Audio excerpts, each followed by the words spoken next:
Edmond TV. Merci de nous suivre, merci de votre particulière attention. Là présentement, Tozali dans l'espace Grand Kassai pour rencontrer un grand. Il a plusieurs casquettes, il était gouverneur, ministre des sports, député à la première législature et actuellement il est sénateur. Lui c'est le président Denis Kambaye, le coordonnateur, le président si vous voulez des Sinajec, cette synergie de notables du Grand Kassai. Avec lui nous allons parler politique. Torobete Masolo politique, Tokolobelape Sinajec, projet nango bazalango. Tokota atoye est-ce que le sénateur Denis Kambaye azaka kanakata FCC to alongwa. Alors le londe tozolu katoye ezandenge nini finalement a commis pro Fachi atiki FCC alinga kota nakata cash. Alors amis internautes de la chaîne Edmond TV, je vous donne rendez-vous tokota nakati pour que tobeta masolo na sénateur Denis Kambaye. Casquette nalobia vous étiez député, vous êtes sénateur actuellement, président finalement et l'autre est ministre et l'autre est cause président de la République hein? Après 2028 parce que Dieu nous a fait grâce, parce que nous avons été déjà député national, députation nationale, première législature à Kinshasa, vrai député nationaux qui était élu à Kinshasa. Parce que vous avez compris, dans la première législature, tout ça, il y a maman Stébila à Kinshasa, et le commis période de campagne électorale, tout le village na bango. Kimi Calcio, il a vraiment championnat au Kinshasa qui est député national, surtout dans la série en 2006, il fallait aux la compétiteur. Il y a une différence même entre l'Assemblée nationale et Tobimela Gana.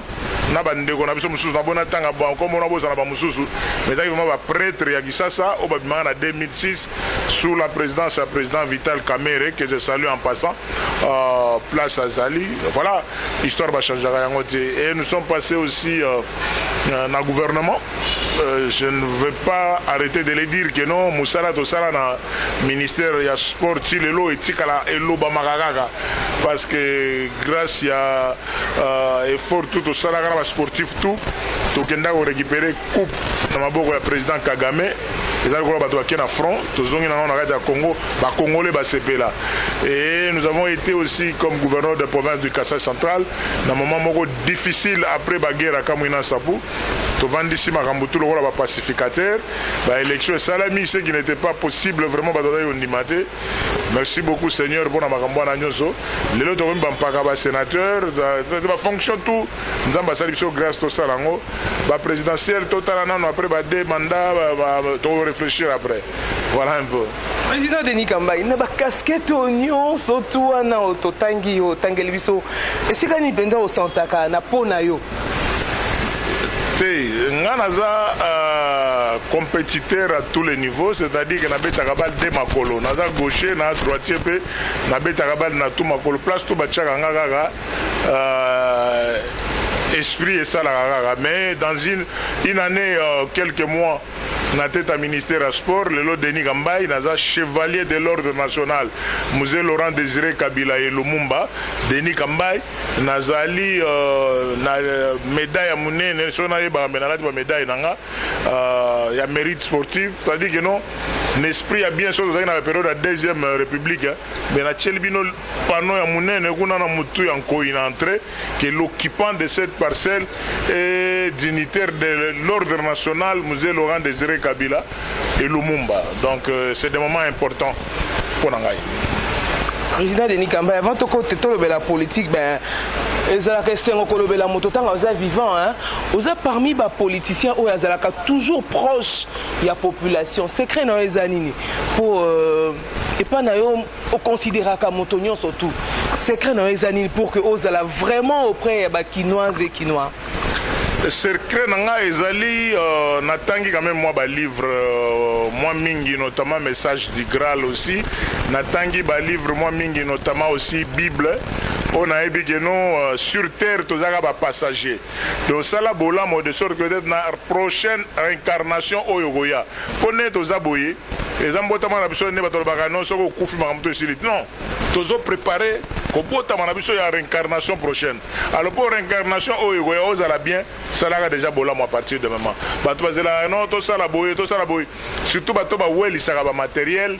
Je ne suis pas de cette école là maman dit ngai vraiment naza un homme normal bafonction matanga na mutute parce que nayebi ke no tomilengelaka toujours pour na futur na biso ezaka pe grâce na boye komikumisa mais eza grâce en plus pe nazaka pe complexité na batutu ne balinga komilakisa soki nde bakomprena makambo te étoile wana eza epa na nga nzambe asalanga grâce ke nyonso nasimbaka engengaka kaka nyonso simba engengaka kaka avant tokota politique mais sport lelo sport na biso eza ya kolala ntango Denis Kambai azalaki tozalaki kaka réussite en réussite mais lelo ntango kotala équipe nationale congolaise ozomiloba nini est-ce que il faut est-ce que bazongisa le ministère à sport est-ce que il faut ba associer pour que Léopard ait gagné to ndenge nini président Denis Kambai.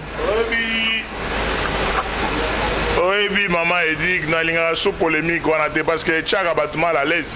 Oui, si on met le solo ministère du sport, au moment où il y a un ministre de sport, pour nous les Congolais, ils ont chrétien comme nous. Donc, on a Congolais, quoi, mentalité Congolais. Donc, parce que le ministre, tout au Baya Simananga. Unité de mesure na makoza ka Denis Kambai te ngai nde na za boye ngai ko tunde boye ngai mais soko tali ba résultat mona ka moi mobulu eza mutu na étoile na ndenga misaleli donc normalement ndenga pe na koma ngaso na komi place na ninga ko sala neti modèle na nga na sport eza neti levier qui basa ngai quand je deviens ministre de sport na lobi ngai fona bima lokola Augustin Kibasa Maliba donc do mona ke nalandaka pe lokolo moko boye mais ce n'est pas le cas batutu o bayaka prébiso ngande boye bon je n'aime pas faire de polémique mais o ayebi en plus makamuso zakande makila ba forçaka te ya makamu naturel oyebi batu muso ata soko pese première fois beta micro o mona pona bi abeta première fois na micro o mona misisa izo mata vraiment de forcer mais muso mona zo yemba bone ja zo yemba te donc et la grâce. Absolument. Président Denis Kambai, les gens sont sous secrétaire. Mikolo, moi, monde politique et continue makambo, mon situation à Minembwe. Tango kota la makambo ezo que s'est passé autour de la situation à Minembwe. Les lots koki koloba nini par rapport à cette situation où ils ont fait couler beaucoup d'encre et de salive. Normalement, dossier à Minembwe à deux niveaux. Dossier à Minembweza à deux niveaux. Il y a Liboso, niveau Liboso lié à la communication. Communication, ba pro na ba contre, ba ngotu ba zobeta libanda. Donc papa tozo ke na ndenga émotion, na passion. Et ba ko pesa la biloko, ba ko pesa la on ndenge kibudi kane ba zo pesa la ngona. Et ça pose problème. Et pourtant nous devons rester sereins. To pesa ma solo ndenge zali liga ageno. So to lobi liga mo nationalité. To bandi aspect à nationalité que biso tout net aux aboyego. Na bato ba vanda na Minembwe, nous sommes des Congolais. Donc on doit comprendre que à partir du dialogue inter-congolais, c'est dit clairement que la communauté tout aux Congo depuis 60 ans congolais. Alors, deuxième problème, les autres ont mal à l'aise d'un côté comme de l'autre. Les aliments qui sont là, ils sont là, les réseaux sociaux enflammés. Banzembo comment se composer banzembo Minembwe ba prédication comment peut ça ndé la musiba tout mais pourquoi est-ce que ça répond à question Minembwe il y a autre chose là dedans. C'est ce que j'ai dit, la communication. Ce qui communication on poser problème de le Congo en est frontière maman. Le Congo en est frontière. Bon, je ne te surprends pas. Oui, nous avons des musiciens autour de la musicien, donc ils ne sont que des Angolais, mais autour de la Bango, les musiciens, orchestre, mais ils ne sont pas des Congolais. C'est-à-dire que nous sommes Angolais. Mais tellement que nous avons un tempo, c'est normal. Qui savait que nous avons joué au sport, on a joué franco-congolais. Nous avons franco-congolais. Franco-angolais. Mais tu vois, la joueur congolais. Non, nous avons des problèmes comme ça dans les 9 frontières. Nous avons Zambie. Au moment où Zambie, bavanda na bango tranquille bakota bakasumbale sabani doit mais parce que bavandi tranquille pose pas aucun problème. Je crois que à ce niveau-là, surtout ça, les raisonnements makasi, toko éviter discours, toko betaka libanda tantôt, toko certains frères congolais, au bazalia depuis les années 60, toko comme ça va rwandais, mais soba comme peut qu'on a Rwanda wangani bango, soba qui côté à Bujumbura côté Burundi wangani bango, soba qui côté à Uganda. Alors ces gens-là, qu'est-ce qu'ils deviennent? Ceux qui ont malamouté, la communauté internationale s'imposer, non, tous ont protégé la communauté, ils ont marginalisé de tous côtés. Voilà un peu comment j'analyse, analysé froidement la question de Minembwe, quel est le problème qu'on pose réellement. Ne pensez-vous pas que le fait de rester en communauté, Babanyamulenge, on a causé problème? L'intégration la bango est un peu difficile, hein, balinka pour rester la bango. Na utolo bango. Na utolo bayango awa, na utolo bayango ageto na bandeko belé. Tona bandeko belé surtout côté Congo central là, on a beaucoup de frères baza bangolais, mais tellement que ba vanda ba mena roba to ba Congo. Okuta bango na musique, okuta bango na sport, okuta bango na politique, ba loba, mais nzoka nde ba bazombo. Non mais quelque part bandeko na biso wana ça pose problème, mais je crois que il faut bango ba comprendre que c'est la communication qui pose problème. Mais les gens qui ont dénié la nationalité congolaise parce que tous les institutions et constitution et l'oba déjà qui va tout le sol congolais depuis les années 60 ans congolais, donc ça pose c'est la manière à représenter parce que vraiment et les autres déjà banzembo petit belé rap mais ma prédication c'est là le problème. Donc ce qui va bien visiblement ils ont amené inquiétude pour avoir des problèmes. Est-ce que veut pas la décentralisation à Zaria sur Rouberwa à qui vite en besoin il fallait pas la président de la République pour que Makambango ça m'a meillé accueilli tout le monde y a installation il y a bourgmestre il y a commune il y a Minembwe ça mis avec fast il y a on a tes motos et créer moi antipathie auprès à Congolais. Exactement, je venais de le dire maman. Tout à l'heure que non. Et ça va stratégie à représenter ma solo n'engezali. Oui, au Gozano Vandingoume, n'endenga silence, mais tu travailles calmement, sans trop de bruit. Mais le fait que nous, comment il l'Obama mingi, et la moussi va idée, qu'est-ce qu'il y a derrière tout ça? C'est juste ça la communication. Mais on ne peut pas refuser à des Congolais. Il y a beaucoup de misakoué, n'a pas envie de remettre ma solo n'engezali. Nous allons soutenir tes constitutions. Nous allons soutenir tes constitutions, nous allons soutenir. Oui, exactement. Mais ça, on va dire le président de la République, parce que le président de la République a dit que la constitution. Donc, état des droits au que notre président de la République, en parlant de ça, il a fait référence, il y a un des articles de la Constitution, où il y a clairement que non. Congolais, nous avons passé le 30 juin, tous ceux qui étaient là. Il y a 1800, 1400, donc en 1960, nous avons indépendance. Congolais. Donc le chef de l'État n'a fait référence que la Constitution. Nous avons fait référence à la Constitution. Oh, le reste, on est dans le polémique. Donc, il y a Kindoki.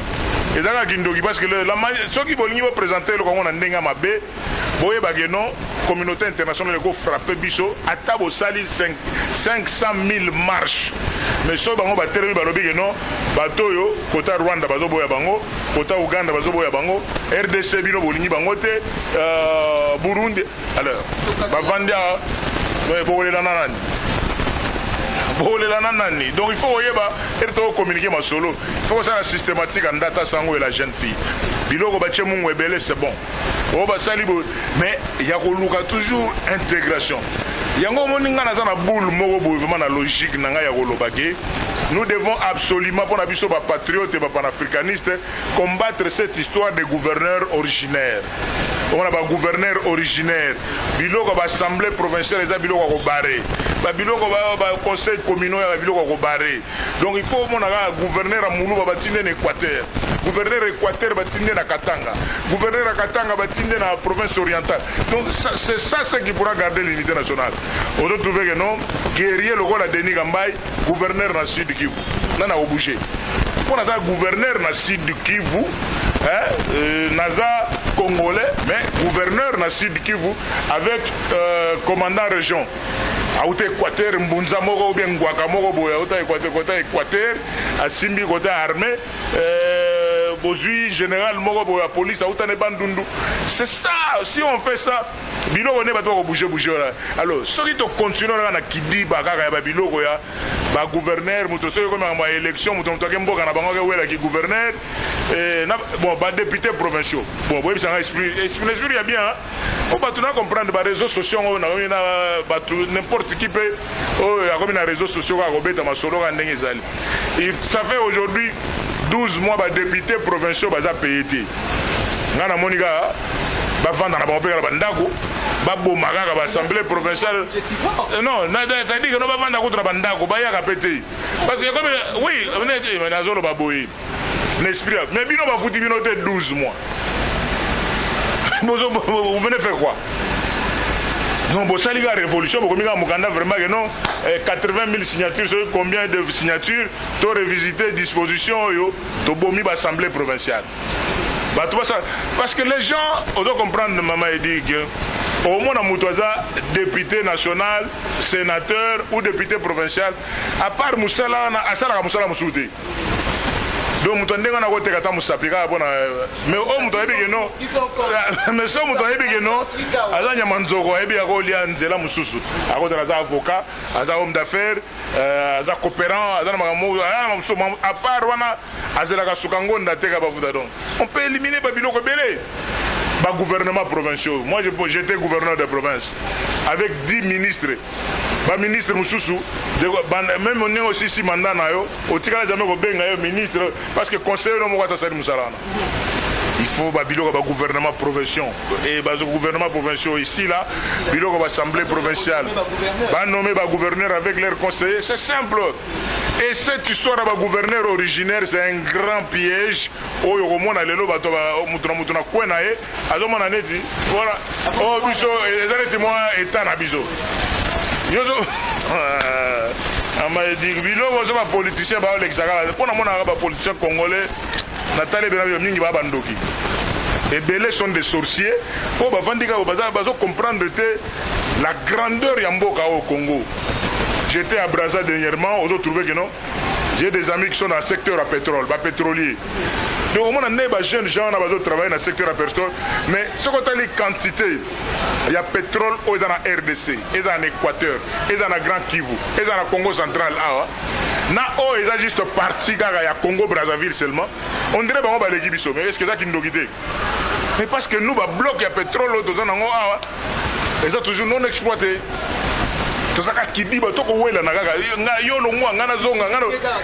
On est dans des combats inutiles. Pour l'émission, au moins, on a sans souliers, sans pantalon, dans les réseaux sociaux, mais ce qu'on on dirait à Moutouté. Mais dans les réseaux sociaux, champion, c'est ça les Congolais.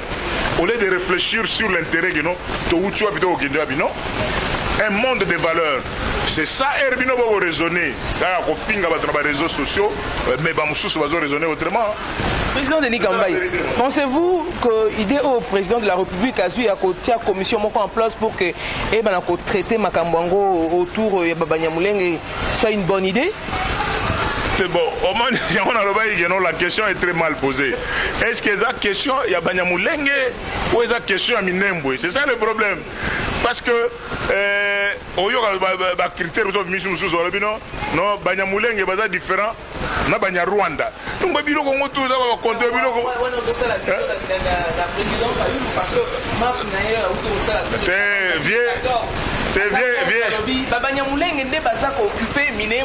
Donc quand on parle de Minembwe directement, on fait allusion au Banyamulenge. Il y a Baba Congolais. Vieux Banda Katana à l'élection à Tchakekate. Banda Vieux Katana à l'élection. Tonton Martin que je salue en passant. Banda Katana à l'élection à Tchakekate. Mais yo, il y a un lobby, yo, c'est la vie à l'Obanine. À l'Obanine, le contraire. olobani le contraire nga nabetaka masolo ya Congo nakanisaka toujours vie nanga kenda vieux Didier Modizo, vieux Dizomar, élu comme moi député national, Didier Modizo, élu comme moi député national 2006 na Moamba. Pour 2006, qui sont les députés nationaux à Moamba? Denis Gambaye, Pius Mwabilou, Lisanga Bonganga, Dominique Kabengele. Donc on sentir que nous avons cours de grands Morobo. Francis Kalombo Yabafuna. Donc heureusement en 2006, l'action des députés nationaux. Na forme, na taille, na été le meli, au sentir dans Bombo le Gota, au sentir poids ya députés nationaux. Donc on est vraiment calcio ba ingele photokoto yo ba Pacho Panda ba Serge Kayembe. Donc on sentir que non oh ba Eli que non, mais si ko bango tuwana mama edinga président na bango. Ate bango tuwana zonga président na bango. Donc nga président na bango Yves Kisombe, le rapporteur nanga. Et ça dépend na wolobani maman. Il faut trouver des accessoires de côté total à ce qui est essentiel. Jour où tu comprends de mouton moutou, valeur nae. Par exemple, il faut évoluer. Oh, il y a un groupe, forum, moi, je forum WhatsApp. Tu vois, il y a des solo moi na mai moko boye. Est-ce qu'on continue dans la photo mouton inbox na mona. Oh, mouton na WhatsApp yeyo mouton yeyo. J'ai compris que les réseaux sociaux donc mouton ko finga yo. Mais jour où il y a une photo, il y a un mouton. Il y a la télé, il y a place à vendre. Pour comprendre que non, vraiment, mouton, ça y est, les réseaux sociaux, il faut les vendre. Président Denis Kambaye, il y a une petite solo à Sinajek. Tout le monde qui m'a dit au Kenda qui quota la Nemwandansemi. Mon oncle Nemwandansemi. Oh, Azarano quoi? Oui, non, Nemwandansemi, Nemwandansemi. C'est mon collègue. Oui, mais er no ko lo ba ko so ga te mama éduqué. Mais yo ba histoire mboka na ote. O bi ka ba Napoléon Bonaparte tout ça. Non ko to za ki na Assemblée nationale na 2006. Vous comprendre Assemblée nationale o za ki na ba monda semi député national. Au sentir le niveau de l'Assemblée provinciale, l'Assemblée nationale avec un président élégant, le président Vital Kamerhe. Président Vital Kamerhe. Les gens peuvent parler de tout ce qu'ils peuvent dire de Vital Kamerhe, mais Vital Kamerhe, je crois, c'est un président qui nous avait beaucoup marqué en 2006. Il m'a toujours donné un conseil au Nakangati Lelo. Denis, on ne fait pas la politique dans les extrêmes. Jamais on a IDPS radical, on a PPRD radical. Non, non. On a Congolais radical. C'est-à-dire que nous, les Congo d'abord. On a la IDPS, on a la PPRD, on a la Mouka, FCC, Cash, tout ça. Les Congo avant tout. Mais c'est comme la politique, on a un sentiment. Nous allons confondre. Donc voilà un peu ma édigne de le motif à visite nous qui auprès à Nemwandansemi.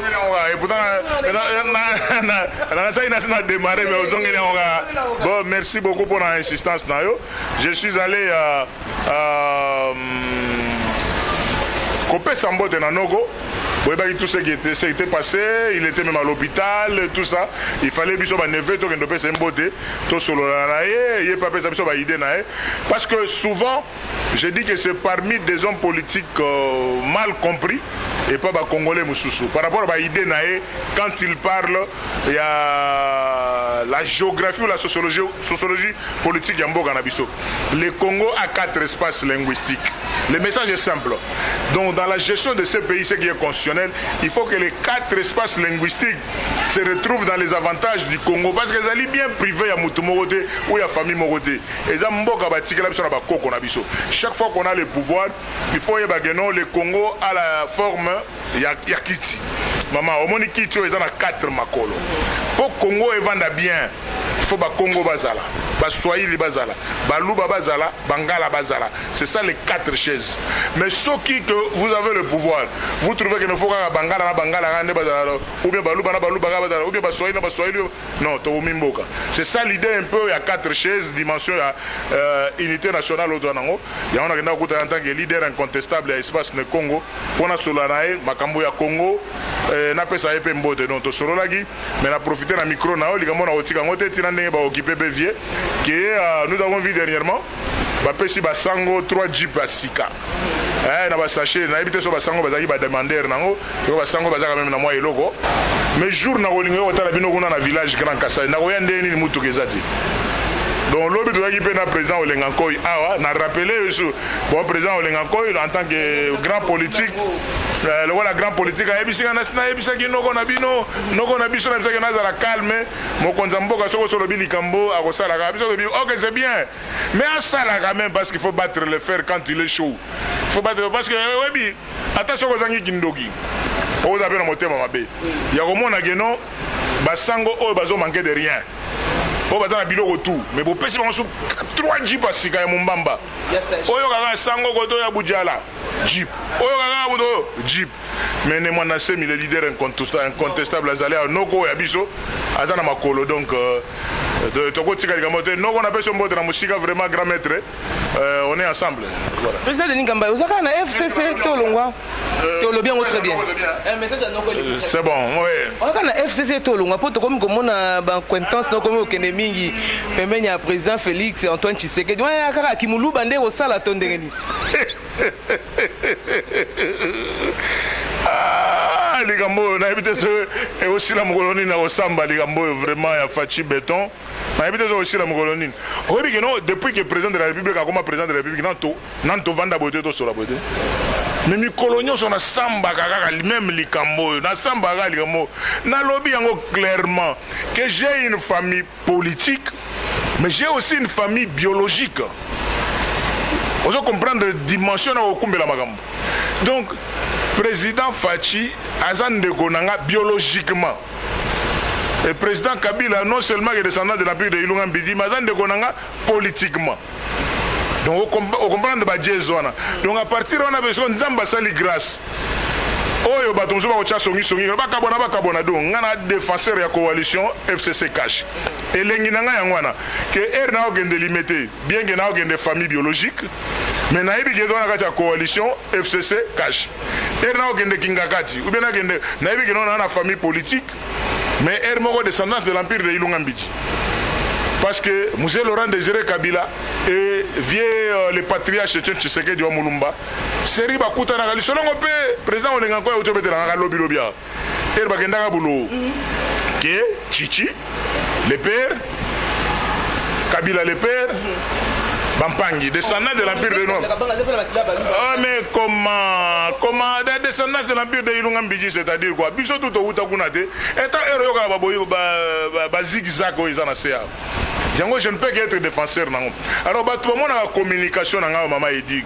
Parce que les Congolais sont tellement mités, maman B. Les Congolais sont des maillots qui sont opposants, finga mokonzamboka. Vous comprenez? Attention aux gens à soulier, attention à la forme ya golobate, mais barotindo ka osala bon marino, yon des prêtres. Je ne suis pas de cette école là parce que oui maman, avantage na zaka na ondeni que na mitala ge physiquement na sala boxe, na sala judo, j'ai plus ou moins 2 mètres, dans 146 kilos. Avantage côté Anzoto, il y en a déjà. Nous avons des côtés à Moutou, nous avons l'université de Kinshasa, parmi les universités Mboka, nous avons le chef de travaux. Donc Moutou, et tout ça là, ce qu'on a côté à Kimoutou, il y a Mayele, francophonie Zali, Maramoutou et Vanda. Ce qu'on a côté de Anzoto, on a vraiment un véritable béton. Donc c'est-à-dire que non, nenga na tambola gaboyi. Complexe quand on finit dans les réseaux sociaux, mais nous doit risquer que nous doit affronter des Nigambaye. Non, on a risqué. Non pas nous doit risquer, on a maman et dit que dans ma passe. Au moins des avantages dans un Moutou, Nzoto, mais si on peut complexe ça la raté par rapport à ma fonction. Yo za ministre, si on a eu là, si on a boudé dans le Italie, j'étais déjà ministre donc dans un complexe dans le ça n'a rien parce que on a déjà ministre. Gouverneur de province, na au 5 audience, na mona yo. O ça la yo. Mais on a gouverneur avant yo. Hein? Donc sans complexe, député national pour na mona yo. Ou intimider ngana nini. Si on le sénateur, on a déjà sénateur, il y a un moment qui me paga, qui sénateur barbe blanche donc qui me paga. Ce qu'on a tiki forme qui mukolo donc hein. Bon, mouton a déjà à niveau là na banga Nzambe. Na banga Nzambe na komisaka parce que tous les jours ma bolongo na se maman Edi, on a le bagana on a vraiment complexité. on a lobby pour conclure bafinga nga na ba réseaux sociaux mais mutoko zo risque ya oya bon Denis Kamba ezala ba yebo egeno alo ba biloko lo ba na réseaux sociaux lo ba on a face abota minante c'est la vérité donc nzamba batela bino kana donc ba technicien ba kabate nga na mwana matete on comprendre que non mwana oni britannique ndenge ezali awa pona matete pe to raciste mo que no soto le belo petro zo yokate to bon et après et to expliquer tu os comprendre bon et après et après on a eu mon télémi dépa parce que nous avons donc inda donc et après dans mon boulot président Denis Kamba mais moi au moins que créer le problème na kati baninga no FCC mais finalement yé moko kaka azala koto aza wapi aza sauté aza forte finalement aza nani bayamba kinga après makambo émission na saki pa Peter Chani j'ai été reçu par coordonnateur na biso à FCC maître Nemi Mwilanya peut-être batwaye bagate que notre coordonnateur FCC, Tovidane Chik Mogo, même promotion à la faculté de droit. Donc c'est mon collègue de promotion. Aebi qui est président de Rio Denis Gamba à l'université. Il sait ce que j'étais déjà à l'université. Donc Tokutana coordonnateur, témoin gouverneur, ancien gouverneur Kassai Oriental, mon frère Ngoïka Sanji que je salue en passant. Tout développé, on a expliqué. On a coordonnateur Nabiso Maître Nemi, là où je suis d'accord, là où je ne suis pas d'accord. Donc quelque part j'ai beaucoup aimé sincérité. Non, je vous comprends exactement. Il cause à la beauté. C'est normal. On a un signateur. Il y a charte, il y a FCC en tant que gouverneur. Il y a un leader incontestable dans Kassai central. Pour la compte, il y a FCC. Mogote, il y a FCC. À l'équina na moto na Kassai central. Naoloba. Ouais, tambousa micro na yo n'importe quel parti na lobi. Pour la nazuka province à Kassai central. Pour na boyo kozogina en tant que président Grand Kassai, mais na Kassai central, membre Mogote, il y a FCC à l'équina na moto. Parce que je suis sénateur élu, il y a Kassai central pour le compte du PPRD. Mais Erna Gomo a une décision, je suis esquivé, mais on esquiver moto, mais milingo sentir. Donc c'est ça la vérité que nous avons la vérité, la vérité. FCC. FCC, en plus aussi nous perdre le mandat. On doit comprendre que les députés ou sénateurs qui quittent délibérément son parti politique perdent son mandat. Donc en vérité, nous avons 2023. Na tingama na kati ya PPRD tina mandat na ngati na nazo suka mais nazan de goya président au moins avantage nazan ngo nazan double avantage donc nazo lia demi tout mais so ezaki na ligue le mana ko lia demi tout na ko lia na kinga kati na ko lia na limité voilà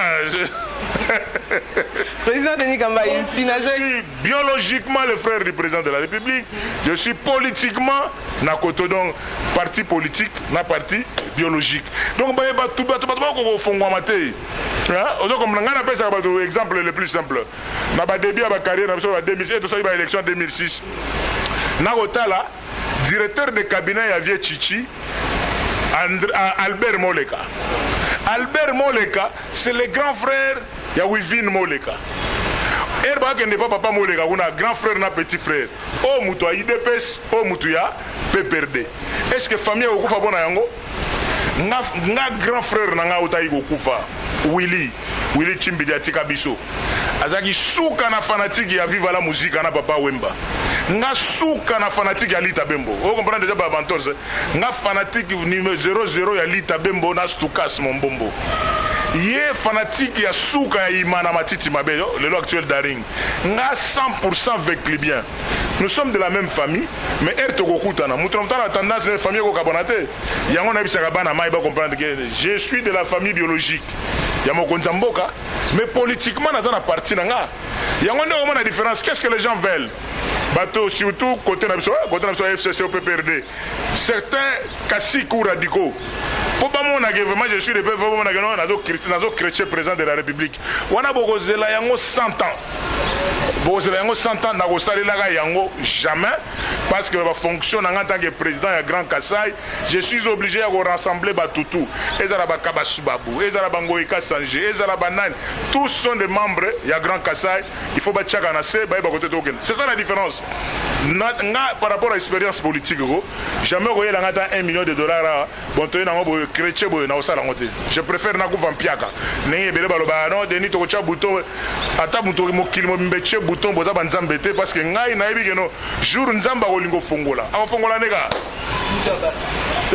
en plus aussi je suis à l'aise parce que plaisir na nation na legi atana wileri on va péter ba moto ba kolanda ah président na à l'aise na te comme certains politiciens so kolingo le gabo au moins batali o muisi non de mais o te o bon te donc on a tambola partout à la cité na yebi matonge kota Edgar Mwanakin na vendre na ngana avec le peuple to développer. Je suis à l'aise de répondre à toutes les questions en toute transparence parce que aucun politique n'a jamais c'est-à-dire qu'on n'a jamais l'idée de remettre la population, mais on a la population simanaoti. Président Denis Gambaye, les lots Sinajek, pour accompagner chef de l'État Nengeni Namanda Naek, et le Koni nous besoin pour soutenir Ndeko Yabino durant son mandat. Ah, merci beaucoup à Sinajek, aux alliés synergie de notables et associations du Grand Kassai, on a un programme Nabiso, on a un projet de société Nabiso, par rapport à plan Nabiso, on a un espace Grand Kassai, il y a un espace martyr depuis 60 Sigoyo, il y a un terre à Bandeko, on a une polémique à parti politique. Et ça a été IDPS, non. Moi je fais la différence que Matanga Francis Kalombo na Kei, Matanga Kofi na Kei, Gérard Moulumba IDPS. Donc je suis partout pour nous rassembler. Profitons de ce temps. Nous ne sommes pas là. Pour tout ça, la biloko moko sensationnel. Et ça n'est pas tout le bagano. Retard au Tozagi quelles sont les propositions pour le développement espace à Grand Kassai, qui est le cœur de la RDC. En parlant du Grand Kassai, on parle du Congo. Les lots au Grand Kassai, ils ont buté, il y a un problème évelé. Surtout Kassai central, ici, qui gouverneur. Tête d'érosion par-ci par-là, courant coup de colobaté. La population va vivre dans une situation précaire. Surtout total durant il y a un mandat sénateur à vie Joseph Kabila Kabange. Les grands Kassai pensaient qu'il s'est développé.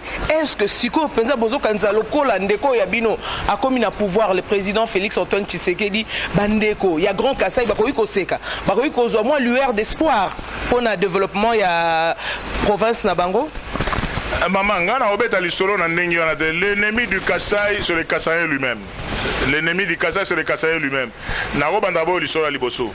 Au niveau qu'on avait déjà atteint avec l'électrification du Kassai à travers Chute de Katende.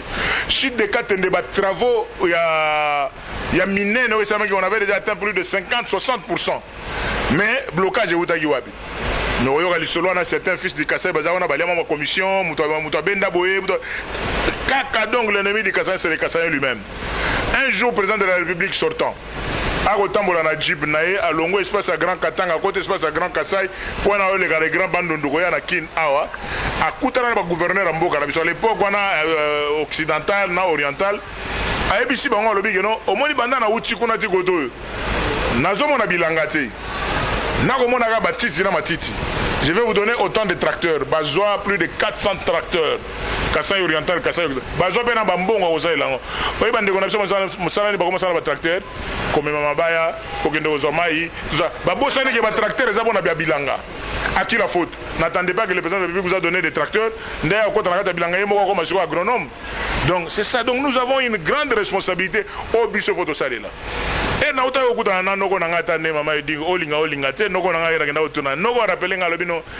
mon neveu, est-ce que vous savez que non, le courant qui est parti dans le Grand Katanga et l'équilibre colonne à Bino et l'équilibre espace à Grand Kassai, atterrissage dans Grand Katanga. Qu'est-ce qu'on ne peut pas faire aujourd'hui sur le projet de soutirage du courant sur Tchimboulou? pour situer courant à partir de Chimbulu, pour distribuer un espace à Grand Kassai Mobimba, chute de 4 de Télémi, au lieu que les commerçants qui ont un bilo qu'on a bango, et les gars par Kasumbalé, ça comme ça, l'icône de Tigara à côté à Bakasumbalé, ça qu'on a. Mais bateau-nous pour endosser à la route de Kalambambouji, de sorte que notre les gars à Lunda Nord, donc on est à Port et à Lobito, bilo qu'on a facilement l'espace à Grand Kassai. Voilà les quelques projets. Mais au lieu que nos frères soient concentrés dans les idées, on a la synergie de notables associations de Grand Kassai. Au moins, on a 2-3 cas de besoin, on va critiquer là-bas. Ah, Denis Gamba, on a Kabila. Est-ce que Denis Gamba, on a l'ingazon à IDPS, on a Tshisekedi. On ne parle que des hommes. Au lieu de parler des idées, c'est ça la médiocrité. Parce que médiocrité, c'est médiocrité, non. Les gens doivent penser, on conçoit quoi pour le développement de notre espace. Bisso, question Tuninga Maman pour nous avons notre programme, nous avons notre plan. Comme c'est d'une manière ou d'une autre à travers le conseil. Mais le président de la République n'est pas un magicien, le grand maître, grand prêtre maréchal Mobutu Sese Seko, Kukumbendo Wazabanga, on a zone de réflexe à Magambouébélé. Au Tilelo na Kanisaka Nenga Demara que Maréchal disait que seul il ne peut rien, mais avec bah, collaborateur, avec l'appui de tout son peuple, il peut tout. Bande Gonabiso, conseiller principal en charge de l'investissement, Alexis Kaembe, où il y a infrastructure David Moukeba, Bangotou, Baye Bageno, Somagambo Kassai et démarrer Bangonde Tokocha Bangona na Croix. Parce que le président de la République n'a pas le temps à côté de sinon tribalisme. Et pourtant, tribalisme, depuis 1960, le maréchal Mobutu a mis ça contre l'ordonnance loi en 1966. Il y a combattre tribalisme et terrorisme. Il y a une nouveauté. Mais nous avons des collaborateurs à Mokonzi, Baye, Banabango, Bisso, Sinzidi. Nous avons fonction, nous sommes leader d'opinion et aussi sénateur. Nous allons faire notre travail. Voilà un peu Maman Edi. Projet Ngokito, ouais.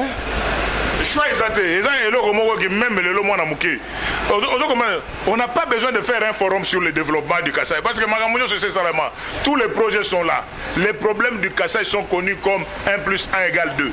Donc Yébani déjà que na Kassai c'est l'électrification. Je suis parti une fois à la conférence minière, j'étais encore gouverneur de province. Vous avez gouverneur Makambo qui a voté. Parce que c'est le gouvernement central qui décide. La conférence minière et pas vieux mouillé, j'étais encore gouverneur de province. Hervieux mouillé, j'ai azolo bana fier par rapport à la richesse minière où ils ont la loi là-bas. On a scandalisé parce que filon minier où ils allaient Kolongwa, Kolwezi wana. C'est le même filon minier où il est dans le territoire de Luisa et que Obimati un peu de Kazumba ti na Lunda Nord. Ils ont la même terre, ce que moi je suis à Kolwezi, je suis à Luisa, je suis à Lunda Nord. Ce qui est à Zoloba,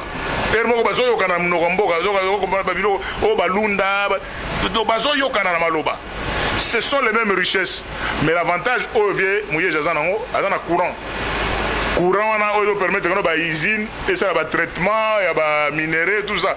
Il suffit que le courant atterrit dans Kassai, il n'y a aucun coin, il y a Kassai pour les pauvres. On a tout. Dernièrement, gisement, Monani déjà entre Kabeya Kamwangana Chimbulu, il y a cobalt de haute qualité. Il y a cobalt. Il suffit d'avoir un peu d'électricité, on va faire tout ça. Président Denis Kambaye, Nakati Sinajek, est-ce que vous avez réunir, c'est-à-dire espace Grand Kassai et espace Grand Katanga, parce que photo le bango et ça, les Kambakou bombaté, les lots moins polémiques, moins koyo kanate, voilà, causant koyo kaneza entre les deux communautés, parce que de l'autre côté, na Grand Kassai, na Grand Katanga, tout comme on a Joseph Kabila Kabange, et puis tant que le la Grand Kassai, tout comme on a espace Grand Kassai, tout comme on a le président Félix Antoine Tshisekedi. Mais aujourd'hui, le vrai problème, tribalisme, qui boyo kaniwane ezali susute. Est-ce qu'on a qu'à sinajek bozu penza likanisi ya koluka ko sangisa ba espace mi balete pour que bayo kana parce que yomoko aux andeko biologique, il y a président actuel, aux apendeko politique, il y a sénateur à vie. Voilà, tala siko. Est-ce likanisi nini bozu pour la réunir pour la koluka ko tcha la terre quoi. Conflit aux régner entre les deux communautés. Oui, maman, il dit que donc, comme on dit en français, au tirer un verre de nez, c'est-à-dire que tout ça sur ça. toujours travailler sur ça, mais bateau bayebi combat automénagi déjà avant que tout passation de pouvoir civilisé et zala. Je crois même à l'époque de M. Laurent Désiré Kabila et nos simples conseillers juridiques dans le ministère et la fonction publique avec un des 13 parlementaires, vieux Paul Gabriel Kapita Chabani, j'étais son conseiller juridique. Tout ça en place Alliance Katanga Kasai, AKK, Alliance Katanga Kasai. Donc il faut qu'on réalimer en haut pour continuer à travailler dans la même logique. Pour les agarres bandego. De l'autre côté, histoire, il y a Empire Luba, au monde il y a Mutolu, où l'arbre de Sangalubango est dans la province de l'actuel Olomami. Monsieur qui dit donc c'est le même coin, c'est le même peuple. Donc nous sommes politiciens de Tozamabe, nous communiquons, comme on dit, divisés pour régner, mais nous sommes le même peuple, Togo Solo là, et nous continuerons à travailler tout ça. Comme on a souka mais Togo si ça boutait sans que tu le solo avec club hein. Bonivita. Quand c'était président, on est à Makila, tu étais na tunika kayaka motuna. Avec le baiser bien. C'est pas un mbote on a besoin de mbote. Te nandimi motuna on est à cité nandimi, mais la vérité est que na comme un membre du Conseil suprême, na comme impaka. Donc il va devoir vraiment na front ya vite donc na ndenge ke au tumboli vite au tumboli de Nigambai et on est comme déjà dépassé na comme impaka. J'ai vieilli. Donc il y avait un moment où te na zo pesa ba conseil na musika quand je vois la sage de ndena opesa mbote na maman qui me vite. Donc la femme parmi les hommes au rebondisa bango tozo zelagaga oyo déjà ba équipe musu ndenge zo souffrir ba renaissance zo souffrir ba daring zo souffrir jour qui me vite au zobango donc ba sentir donc on a niveau vite to bandaki ba donyo ba chabiso makelele et to ba na équipe ya Lambero Sango Lambero to arranger telemela bango mais ba zubilo na bango ba ki boko ko ndenge travailler au match te na lobby équipe na lobby boko équipe akala kasi on a lobby boko ko ne no équipe akala go bampaka mais pourquoi tu poses la question beau frère vraiment beau n'a pas son beau de la musique donc ndenge zali awa moto na boulot na e nga na ebi ko respecter football africain ça la réalité belé il y a ba place mususu be ba livre mususu ko takate tu n'as pas place mususu ba livre mususu ko takate la place mususu ba livre mususu ko takate mais na ebi que non football africain dans la réalité nango Denis Kambay na makambo bale na kendaka stade bi kendela ti donc nga avant la game de stade il faut na 200 matchs il faut na mona te nzungu te ayoka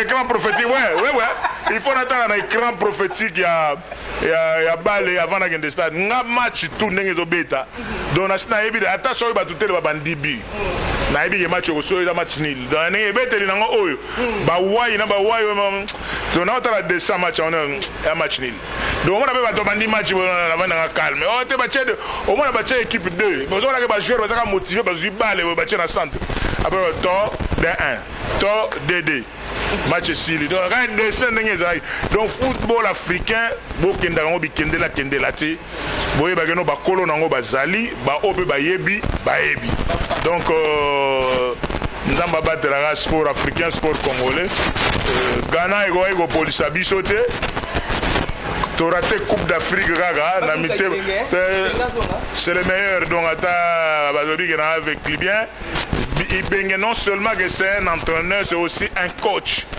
non seulement un entraîneur mais c'est un coach c'est un psychologue Ibenge quand il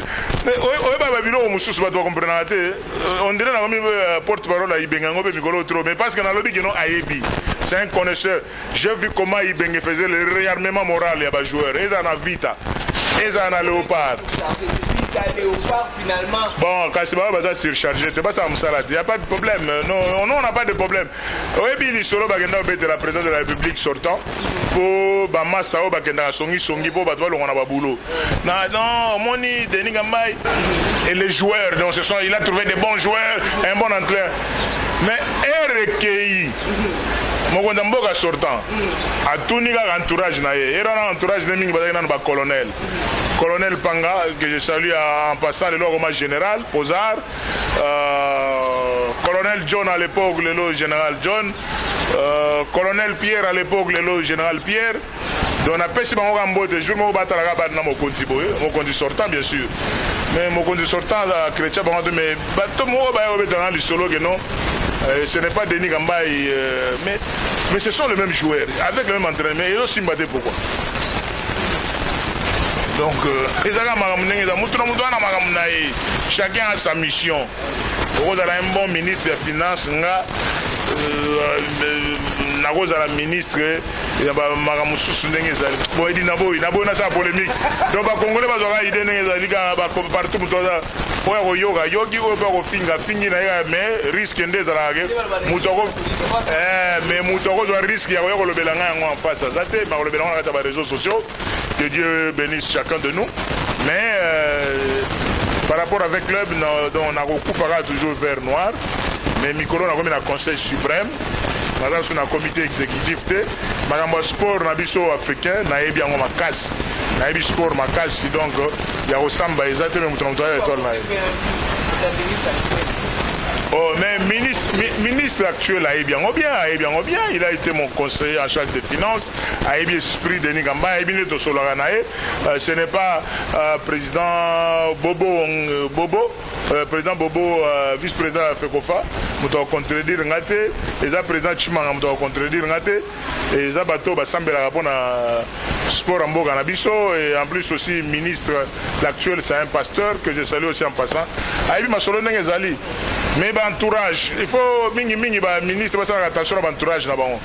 Donc les gens doivent être mais dans le bango banda kala entourage, ils ont qui pas autorité morale, donc président de la République sortant, entourage, président de la République en fonction actuelle, entourage, ministre à sport, entourage. Donc c'est dire que non, ceux qui mouton a ébi que résister à entourage est remporté. Donc les Camboyens entourage, ceux qui ont résisté à entourage ne va nous faire sa décision, on dirait où tu es pas là. Et la vidéo pour avoir exercé ma fonction, oui, vous êtes gouverneur de province, on a une décision, on a un entourage. Donc assistant à Omo Boye, conseiller à Omo Meyote.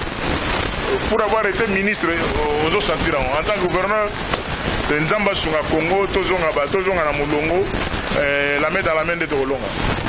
Chef de commune Asuka, président Denis Kambayi, merci. C'était votre mot de la fin ou bien Monsu Soyali, votre commune Asuka? Mot de la fin, ils ont raté. Mot de la fin, ils ont jour mais pour aujourd'hui, Tolobi n'a pas tenu Soboye, vraiment par rapport à notre émission, par rapport à notre première préoccupation sur la question des Minembo, il faut tout ça, la part des choses entre Banyamulenge, Banyarwanda, Minembo et tout ça, en tenant compte il y a constitution et le binini sur cette question-là. Tout ça avec émotion ou le sensationnel. Par rapport à Magambo Sport, donc Toebi Ango, Toebi, Baebi. Voilà, l'essentiel est là par rapport à la synergie de notables associations du Grand Kassai. Tu as un plan d'action à Bisso, nous sommes en train de travailler. Tu as apporté concours dans le mandat à Mokonzambo Gandenge Zali, dans le mandat à gouvernement à Bisso, le Parlement, et de sorte que la main dans la main tout au Congo. Merci Président Denis Kambayi. Nous sommes arrivés à la fin de notre entretien. Isaaki a bâton rompu avec le président et Yalobara. Il n'a pas sa langue dans sa poche pour parler. Et voilà que Aouti Kotali Sabiso, situation à Minembwe, tu ramassé sport, tu l'obéli synergie, Oyo Aza Kochapoté. Et voilà, nous sommes arrivés à la fin. Le président Denis Kambayi et Sili, qui positionne par rapport à la situation à Minembwe. Qui positionne par rapport à la relation na président actuel Félix Antoine Tshisekedi.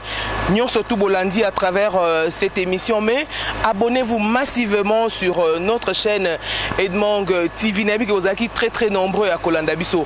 Merci à André Kibingwa qui est là pour toujours nous suivre. Partenaire Nabiso. Merci à Yvette Kabengele Moulouba. Merci à Emel Laetitia Bikembo. Lui, c'est le tonton international. c'est Goffin Kanga. Merci à lui. Merci à Glody hein, qui est derrière la caméra, les cadets de la presse. Merci, je crois qu'on se retrouve la fois prochaine. ML Laetitia Bikembo, Gelor Mampouya, vous êtes très nombreux à nous soutenir. Merci. Bah, soutien à Bine Osa, Bisso bien. Moura, Cordon, merci à toi. On se retrouve la fois prochaine avec un autre invité dans le cadre de notre émission. Ciao, ciao.